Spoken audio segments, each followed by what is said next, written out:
But first, powerful report, idiots react to London underground terror attack by Paul Joseph Watson.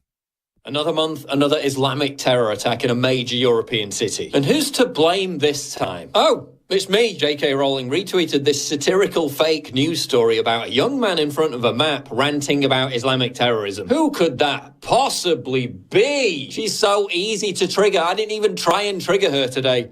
And she still got triggered. He was shouted at by his off-screen mother for not putting his Rice Krispies bowl in the dishwasher. Paul!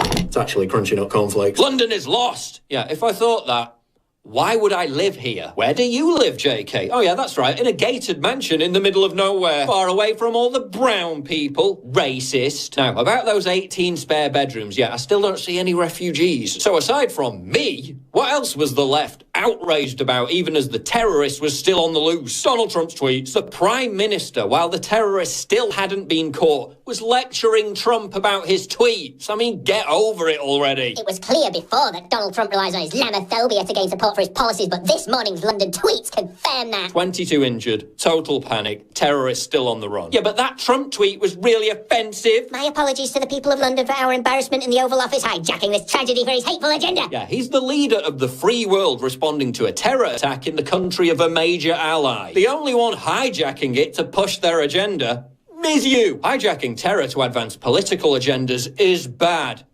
Says man hijacking terror to advance his own hysterical anti-Trump political agenda. Surely they wouldn't be triggered by Trump calling the terrorist a loser. Right, wrong. Nobody likes you or your Islamophobia. Wait, Trump didn't mention anything about Islam in that tweet. Why are you implying that it's got anything to do with Islam? You're the Islamophobe. Listen, if you're more outraged about Trump's tweets than the actual terror attack, you're part of the problem. But aside from addressing the real outrage, Donald Trump's tweets, the left didn't forget to remind people about the real concern in the immediate aftermath of a terror attack while the terrorist is still on the loose, which is Muslims' hurt feelings. For those in London, stay safe. Equally as important, don't let hatred win. I know how easily Islamophobia can spread. Yeah, equally as important as terrorists maiming people on trains at rush hour is mean words on Twitter.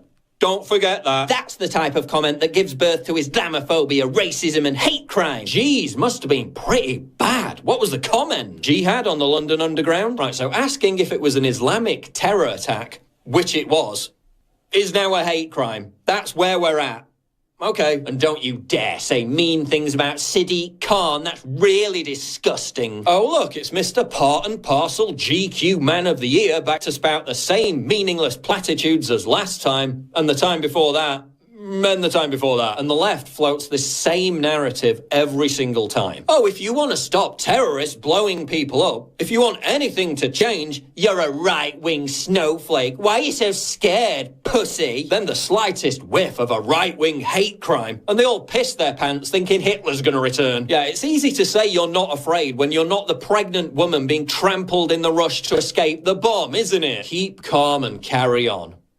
Unless someone says a mean word on public transport, in which case, as Brendan O'Neill points out, we are invited to panic about hatred that is unproven, while keeping quiet about a hatred that is real and deadly. People chase after fantasy hate crimes while saying next to nothing about Islamist hate crimes that have killed 34 people in 6 months. Terror has become so normalised in London that much of the population reacts to it with a collective shrug of the shoulders. Does the left and the political class really think it's all going to go away if they just keep blaming us, the people trying to point out the frigging problem? This is really appropriate, isn't it? A bomb in a bag for life. A lifetime of excuses, a lifetime of cowardice, a lifetime of submission.